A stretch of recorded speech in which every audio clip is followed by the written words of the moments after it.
And welcome to the last episode of Peas in a Pod under the segment How Urban Planning Has Become Stagnant in Driving Transformation and Innovation, looking at the potential of low cost innovation in housing. Today we're joined by a colleague, a classmate, and a student activist that goes by the name of Bukisa Boniswa. Today we'll be doing a wrap up session from the previous three episodes where we'll be learning more about the lived experiences of graduates in the BSc in urban and regional planning and actually unpack more on what planners, upcoming planners would like to see happen and change in the future. Once again, welcome Bukisa Boniswa. So thank you so much for having me, and thank you for the platform and giving me the platform to speak about such an important issue. It's always a pleasure coming from a classmate and a student activist. So, because as someone who decided to do town planning, why did you decide on doing town planning when you're in first year?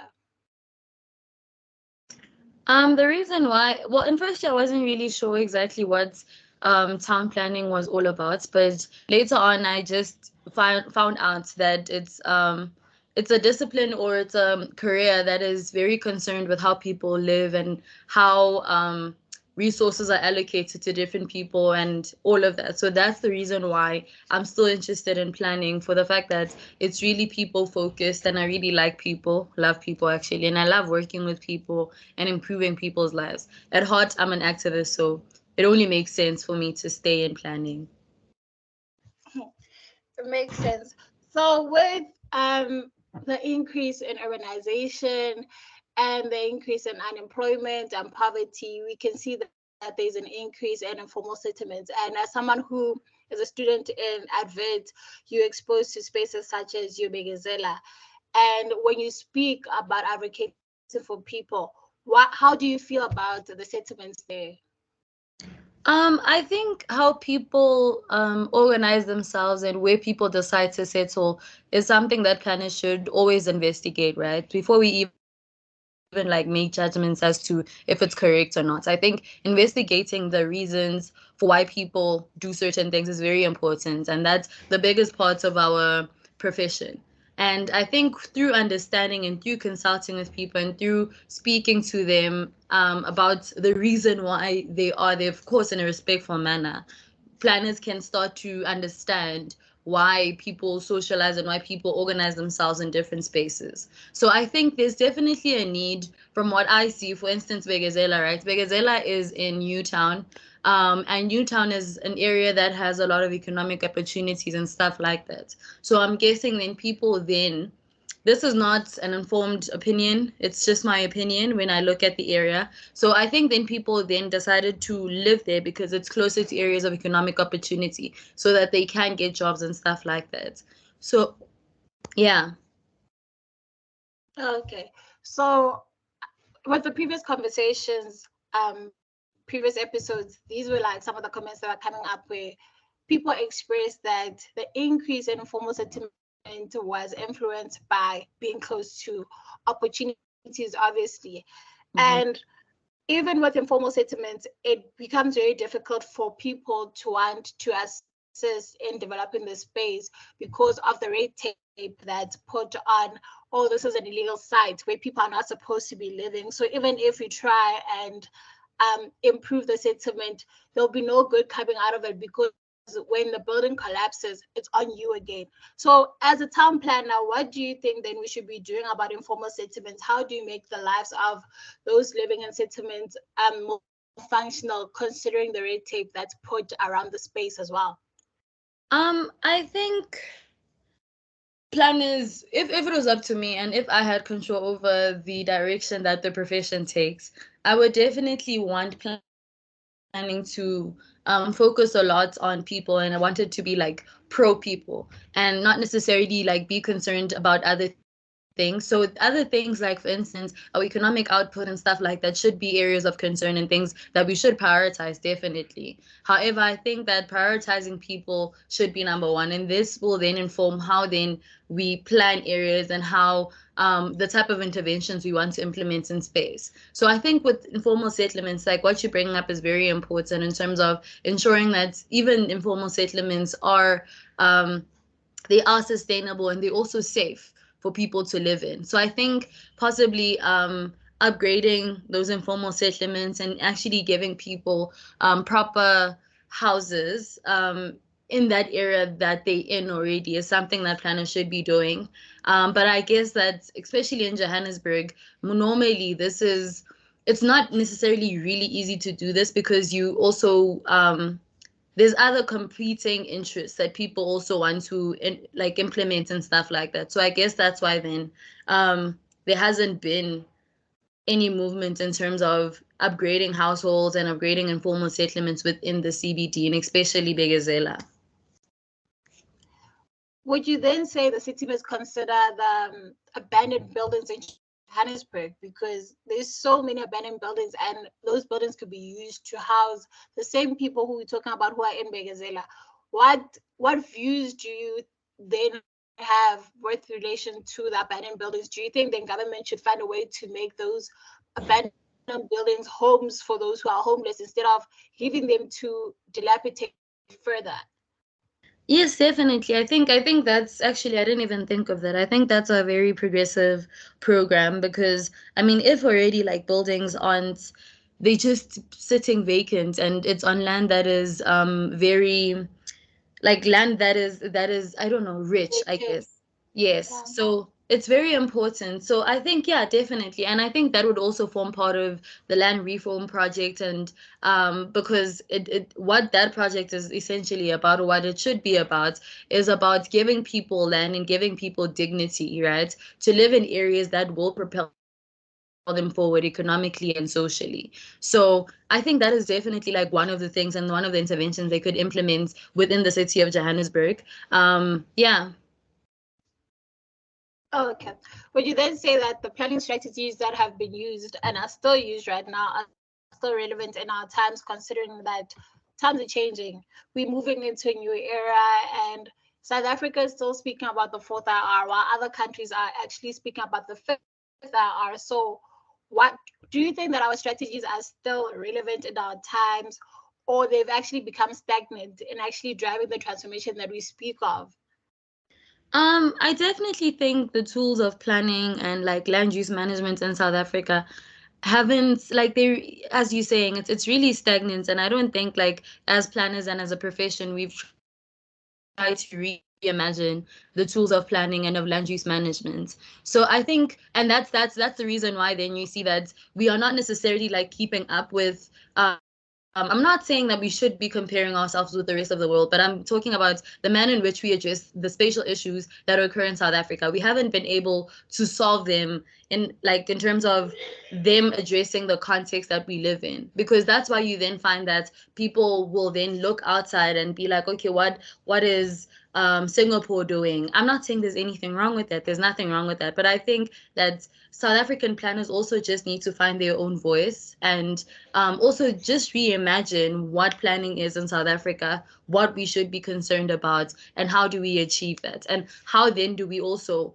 move with the times and also implement things that make life easier. Yeah. That's interesting, actually, because we've seen that a lot of South African projects are adopted from other countries and influenced by other cities. And for once, I think we should start planning for our country and not planning with the influence of other countries. Yes, we can get inspiration, but to a Mm. certain degree, we should start thinking outside of what we know. And this has been thinking that, like, when we think about innovation, what direction do you want to see innovation take in the planning world? Because I believe that planning is one of the most profound professions in South Africa that actually shape the narrative of how our country will be functioning in the next years to come. So, when you think about innovation, what innovations do you want to see happening in the next years to come? Um, when I think about innovation and I think about planning, I would like to see, as I've said in the beginning, and I appreciate that planning in different departments in South Africa is somewhat people pro people and stuff like that and pro poor. I think I would just like the planning profession to be more radical in its approach. So it's an approach of how it conceptualizes the problems we have in society. And also, like, I would like that it's very radical, and also the implementation.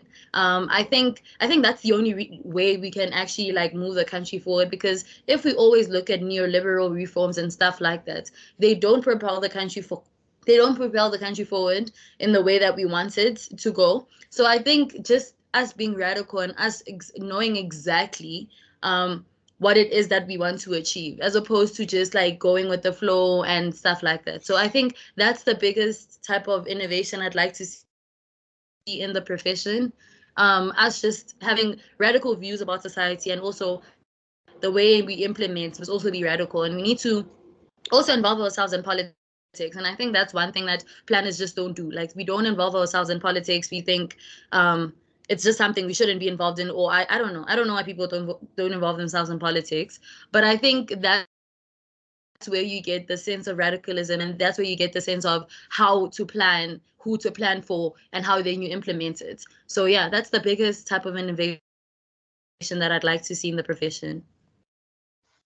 That's interesting because for the most part, I think we've learned that being a town planner means that you're an advocate for people, and the best place to actually be an advocate for people is through politics, because you advocate for socialism, which means that you actually understand and embody um, the lived experiences of those that you advocate for. So I think you're right. You're actually right. Not that I think that you're right. So what would you say to someone who's in high school who's thinking about going into planning? What would your advice be to them?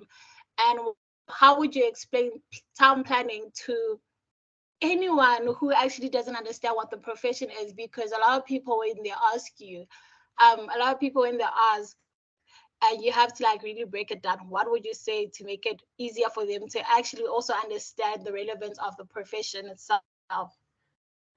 Um, I think for anyone who's trying to get into planning, I think one thing to be cognizant of, or to just think about, is like what do you want to achieve.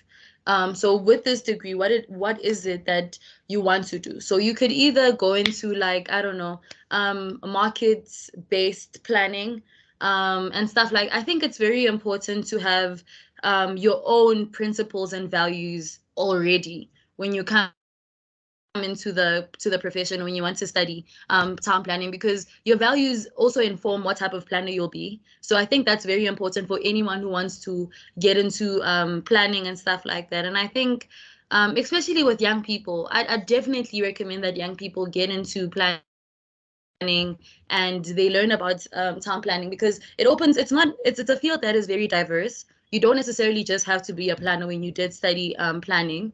You can get into different types of things, and that's the other thing I really appreciate about the curriculum we taught at WITS. You can get into whatever, but you just need to know what your values are, because your values will inform how you then use the education you get outside.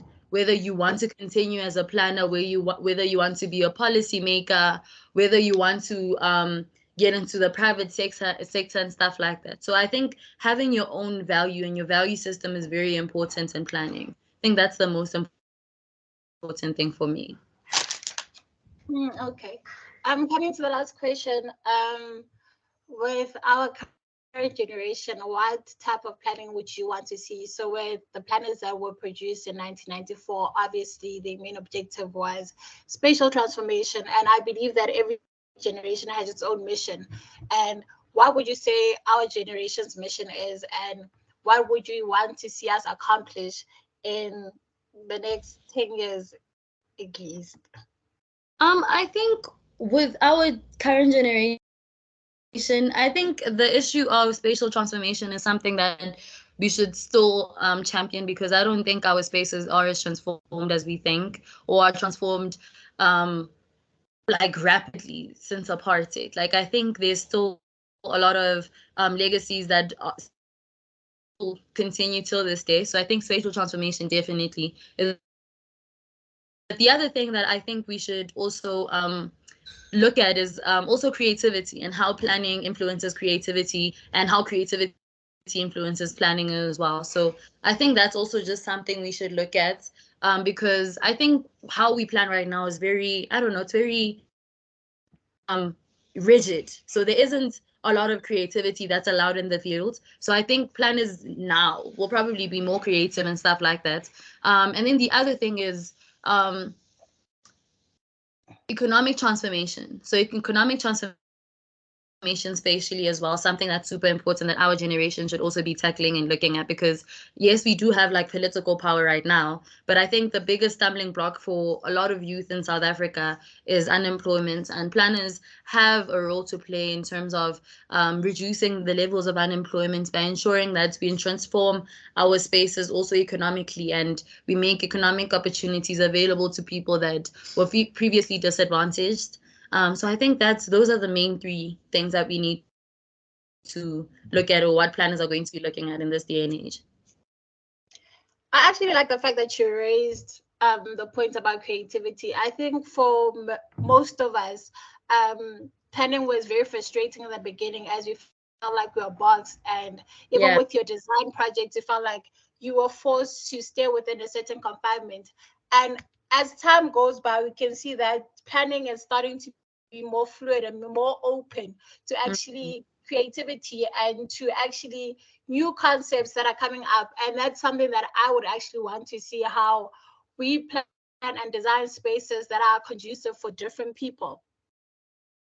Yeah, like it's very important. Like I just really think like when people get into planning, I think most people are creative and have a creative side to them, and that's why they would then come into something that will require them to draw, something that will require them to not only produce knowledge in terms of theory and numbers, but also produce knowledge creatively. So I think planning it's a really, it should be more creative, and it should allow people to be more creative, because I think that's how we get solutions. But I think possibly also with undergrad, you probably don't want to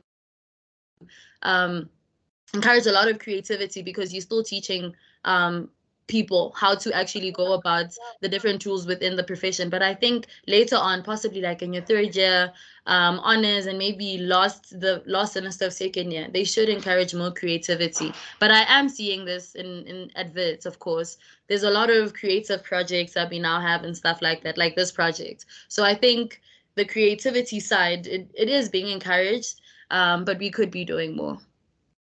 Yeah, I agree. But thank you so much, Bukisa, for your time. Thank you for joining us.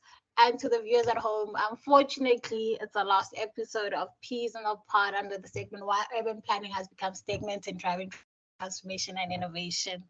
Until next time, bye. Bye.